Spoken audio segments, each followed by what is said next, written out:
네, 글로벌 투자자들의 관심이 쏠렸던 8월에 미국의 고용지표가 발표가 됐습니다.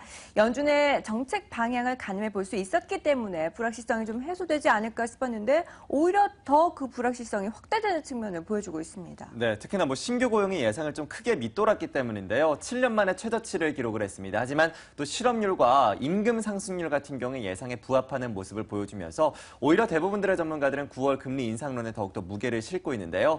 어떻게 좀 해석을 하면 좋을지 시장이 왜 이렇게 민감하게 움직였는지 알아보도록 하겠습니다. MTN의 김종일 연구위원 모시고 이야기 나눠보도록 하죠. 위원님. 네, 시장은 기본적으로 현재 구간에 나타나고 있는 여러 가지 부담감들을 느끼고 있는 것 같습니다. 그래서 꼭 9월에 금리 인상하기 때문에 빠진다라기보다는 지금 현재 시장이 여러 가지 부담감들을 동시에 안으면서 이런 것을 재료로 9월 금리 인상을 재료로 핑계로 빠지고 있는 것이다. 좀 이렇게 봐야 될 것 같고요. 미국 시장도 지금 끊임없이 고평가 논란에 시달렸죠. 특히 일부 종목을 중심으로 바이오와 같은 최근 급등했던 종목을 중심으로는 거품론도 만만치 않은 상황이었기 때문에 뭔가 하나 알터니가 빠진 듯한 그런 느낌이 들자마자 일단 이런 종목군들, 상대적으로 좀 모나게 튀어나와 있던 바이오 관련 종목군들이 미국 시장 내에서 또 급락하는 그런 양상이 최근 들어서는 벌어지고 있습니다. 그렇지만 지난 주말 발표로 봤을 때 그 글로벌 금융시장의 움직임, 굉장히 좀 주식시장만 기준으로 보면 굉장히 러프하게 움직이는 모습이었는데요. 다만 환율 시장이라든지 금리 시장의 반응은 생각보다 그렇게 크지 않았다고 봐야 될 것 같습니다. 먼저 준비된 그림을 보시면 달러 인덱스의 움직임, 제한된 범위 내에서 움직이고 있거든요. 크게 강세를 보였다든지 그런 모습을 보인 건 아니고요.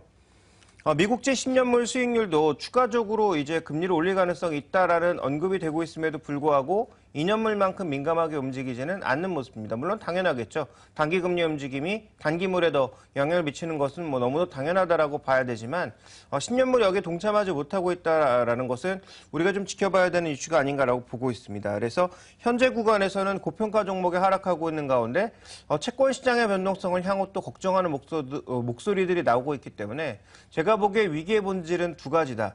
현재 그동안 너무 많이 오른, 쓸데없이 많이 오른 종목군들이 허다하다라는 거죠. 이런 종목군들은 앞으로도 열심히 깨져나갈 거다라고 봐야 될 것 같고요. 또 하나 우리가 주목해 볼 만한 리스크는 만약에 채권 시장 리스크가 불거졌을 때 과연 연준이 혹은 ECB가 그것을 통제할 수 있는가, 이 부분에 대한 시장에 좀 근본적인 물음을 던지고 있는 것이 아닌가, 이 두 가지에 대해서 고민하고 있습니다. 네, 고평가 종목들에 대한 부담감 때문에 미국의 금리 인상을 핑계로 시장이 빠지고 있다라고 평가를 내려주셨습니다. 네. 채권 시장의 변동성도 확대될 우려, 그게 시사하는 바는 어떤 게 있을까요? 일단 우리가 좀 걱정해봐야 되는 것은 실제로 양적 완화가 종료되었을 때 미국채 수익률이 안정적으로 움직일 수 있는지, 그리고 중국을 비롯한 미국도 지금 상당히 많은 국채를 해외에다 내다 팔았죠. 그 해외에다 내다 팔은 국채, 일본 같은 경우에는 지금 미국과 거의 어깨동무하고 같이 가고 있기 때문에 일본이 팔 가능성은 낮다고 보더라도 이외 여타 국가들, 특히 미국채를 일부 확보하고 있는 브릭스 국가들 중에서 우리가 좀 위험하니까 환율 방어를 위해서든 아니면 경제 회복을 위해서든 들고 있는 미국채를 던져버릴 때 과연 미국채의 이 변동성을 감내할 수 있는가, 이 부분에 대한 테스트가 필요하다라는 거죠. 그러니까 근본적으로 국채에 대해서는 그 부분의 리스크를 우리가 좀 주목해 봐야 될 것 같고요. 유로존 내에서는 여전히 이제 꺼지지 않은 그리스와 관련된 부분들에 대한 부담감이 남아있는 상황입니다. 자, 그러면 이것을 민간 부분으로 옮겨오게 되면 민간 부분은 안정적으로 흘러갈 것이냐, 이 부분에 대해서도 조금 물음표를 달 수밖에 없는 게 미국의 지금 셰일가스 기업들 중에 일부 중소기업들이 손대면 넘어질 정도로 지금 부실해진 상황이죠. 그래서 이 기업들의 추가적인 부실 여부 때문에 BBB급 그 회사채 같은 경우에는 지금 AA 등급과 계속 수익률 격차가 벌어지고 있습니다. 그러니까 어느 정도 미국 시장에서도 크레딧 리스크가 개별 기업별로는 크게 확산되고 있는 양상이고요. 그다음에 이것을 이머징으로 좀 넓혀가게 되면 이머징은 지금 채권, 국채뿐만 아니라 일부 회사채를 중심으로 크레딧 리스크가 좀 확대되고 있는 국면이고요. EMBI 스프레드라든지 이머징의 전반적인 이 위험을 표시하고 있는 대부분의 지표들이 여전히 고점을 기록하면서 쉽게 내려오지 않고 있다는 거죠. 그러니까 이런 여러 가지 크레딧 리스크들이 복잡하게 얽혀있는 구간이기 때문에 이와 관련돼서는 우리가 충분히 조금 위험을 감지할 필요가 있다. 이 부분에 대해서는 나중에 더 비싸게 사는 한이 있더라도 좀 리스크를 먼저 감지하고 먼저 좀 움직이는 게 상대적으로 나중에 도움이 되지 않을까, 이렇게 판단하고 있습니다. 계속해서 리스크가 좀 불거지고 있는 상황입니다. 이 대외 변수들이 계속해서 변화하고 있고요. 이 같은 흐름 속에서 시장은 더욱더 변동칠 만한 가능성도 있는데요. 이러한 국면 속에서 우리는 또 어떠한 투자 전략을 좀 세워보는 게 좋을까요? 네, 일단 미국 시장도 그렇지만 국내 시장도 기술적으로 봤을 때는 전저점에 대한 지지력을 확보해야 됩니다. 일단 이것이 단순한 기술적 차트 흐름 아니냐 이렇게 볼 수 있습니다. 그런데 주목해 봐야 될 것은 시장에 적어도 심리는 안정될 수 있다라는 거죠. 이 정도가 정말 바닥이긴 하구나. 여기서는 일단 기계적으로 저가 매수가 들어오는구나. 그렇다면 이 정도 가격에서는 팔 필요가 없고 오히려 반등 시에 팔아야 되겠구나라는 시각이 나온다라는 거죠. 그래서 일단 전저점을 중심으로 의미 있는 지지선을 확보하는지 여부가 가장 중요한 포인트라고 판단하고 있고요. 자, 두 번째로 봐야 될 것은 지금 고민이 필요하다. 섹터와 종목의 규모. 그러니까 내가 중소형주 위주의 그리고 바이오나 화장품 위주의 포트폴리오였는데 이게 과연 지금 시장에 맞는 것인지 고민해 볼 필요가 있다라는 거죠. 그래서 섹터도 바꾸고 종목의 사이즈도 중소형주에서 대형주 쪽으로 좀 옮겨놓는 그런 전략, 또 가장 좋은 것은 현금을 일정 부분 확보해 놓는 그런 전략들이 필요하지 않나라고 보고 있고요.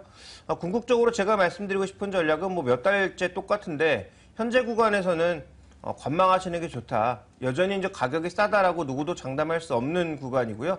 기다리면 올라간다라는 막연한 믿음도 현재는 깨져 있는 구간이니까 다시 한번 말씀드리지만 더 비싸게 살 수 있습니다. 그렇지만 조금 기다렸다 사는 게 좋을 것 같고요. 현금이 없으신 분들은 현금을 마련해 두는 게 여전히 좋을 것 같습니다. 네, 전략은 여전합니다. 좀 기다렸다가 시장을 바라보자, 시장에 대응해보자라는 이야기를 전해주고 계시는데요. 종목별로는 또 어떠한 전략들이 필요할지가 궁금합니다. 앞서서 저희가 오늘의 포인트 시간을 통해서 이 국내와 그리고 해외에서의 반도체 IT 기업들의 주가를 비교해봤습니다. 시장이 조정받고 있지만 이들 종목들은 최근 들어서 좀 꾸준한 반등세를 보여주고 있는데요. 미국 IT 그리고 반도체 기업들에 대해서는 어떻게 보는 게 좋을까요? 이들 종목이 반등을 보이고 있다 이렇게 얘기하기에는 제가 보기에는 좀 어렵지 않나라고 보고 있는데요. 어쨌든 오르고 있는 건 사실이지만 그동안 내린 걸 고려하지 않을 수 없다라는 거죠. 그래서 대표적인 반도체 매출 1위 기업인 인텔을 지금 보시면 준비된 그림으로 보시면 최근에 지금 거의 일주일 넘게 반등을 하고 있거든요. 근데 의미 있는 고점을 쉽게 넘지 못하는 게 일단 첫 번째 부담이고요. 두 번째 약간 뭔가 V자형으로 나온 것 같지만 여기서부터 고려해보면 여전히 낙폭의 30%도 채 되돌리지 못했다라는 거죠. 그러니까 의미 있는 반등이 나왔다라고 보기엔 어려운 국면이고요. 마이크론 같은 경우는 더 처참하죠. 지금 고점에서의 하락폭이 워낙 큰 데다가 반등을 하고 있습니다만 최소한의 목표치가 여긴데 그러니까 그 가격 기준으로 말씀드리면 $20 이상 정도까지는 가야 되는데 여전히 $16에서 헤매고 있다라는 거죠. 그러면 이들 종목이 의미 있게 반등하고 있는 거냐? 여기에 대해서는 당연히 물음표를 낼 수밖에 없는 상황입니다. 다만 워낙 먼저 빠졌기 때문에 현재 시장의 추가적인 하락에도 버티고는 있다 정도로 해석하시는 게 좋을 것 같고요. 국내 삼성전자도 좀 비슷한 시각이 아닌가. 삼성전자의 최근 흐름이 과연 의미 있는 반등이냐? 이렇게 얘기하기는 어렵다라는 거죠. 외국인 매물이 멈추면서 어느 정도의 브레이크 정도로 걸었고 방향을 돌리기 위한 노력 정도를 하고 있는데 현재 아무리 키를 잡고 다시 노를 저어봐도 물살의 흐름은 되돌릴 수가 없는 거거든요. 그러니까 지금은 물살이 바뀌었는지 의미 있는 그 변화가 나타나는지를 판단하기에는 제가 보기엔 좀 이르다라고 보고 있습니다. 네, 완전하게 방향을 전환한 것은 아니다라고 바라보고 있습니다. 그렇다면 국내 IT주들에 대해서는 투자자들 어떤 포지션을 취해야 될까요? 일단 우리 시장의 이제 IT 종목군들도 워낙 먼저 조정을 받았었기 때문에 즉 바이오 종목이 오를 때도 조정받다가 시장이 조정받을 때 똑같이 조정을 받았죠. 그러니까 이들 종목은 최근에 거의 오는 게 없거든요. 심할 정도로 빠졌고 실제로 우리가 흔히 얘기하는 밸류에이션 기준, PER 기준이 됐든 PBR 기준이 됐든 워낙 많이 깨져나간 상황이다 보니까 어느 정도 좀 버틸려고 하는 시도가 충분히 있을 수 있고요. 거기에다가 4분기가 원래 IT 종목군들이 가장 소비가 늘어나는 시기이다 보니 실제로 3분기 말에서 4분기 초에 투자했을 때 가장 수익률이 좋았다라는 거죠. 그러다 보니까 최근 중소형주 깨지는데 어딘가에 돈은 넣어야 되겠고 그러면 깨지는 중소형주 말고 그나마 대안이 뭐냐. 먼저 빠진 종목 중에서 한번 골라보자. 그랬더니 이제 선택된 종목이 대형 IT 혹은 대형 IT와 같이 쓰는 IT 부품이라는 거죠. 근데 미국의 애플의 흐름도 지금 보시면 의미 있는 바닥을 잡았다라고 보기가 어렵습니다. 하락 구간에서 대량 거래를 실어놓고 그 후에 반등해서 좀처럼 거래량이 안 실리고 있는 현재 국면인 거죠.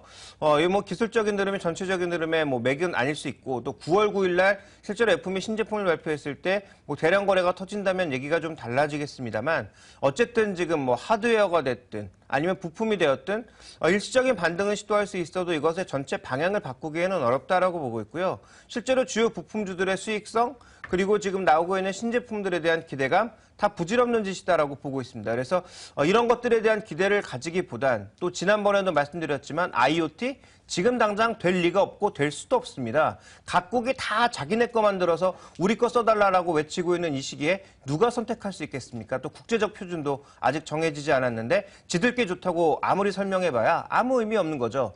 말 그대로 지금 앞에서는 개그쇼를 하고 있지만 실제로 뒤에서 누가 배후 조종을 할지는 아무도 모른다라는 거죠. 그래서 지금 나오고 있는 그 이파에 나오고 있는 각 회사의 여러 가지 IoT 플랫폼들은 결국은 한 판의 개그쇼에 불과하다. 결국은 누가 그 헤게모니를 잡고 전부 다 확 쥘 때까지는 그냥 쇼를 하는 것에 불과하기 때문에 그 쇼에 움직이고 있는 개별주에 대한 투자 판단은 각자 알아서 하실 수밖에 없는데 저라면 뭐 단기 트레이딩 정도는 즐기되 미련 없이 파는 게 낫다라고 보고 있습니다.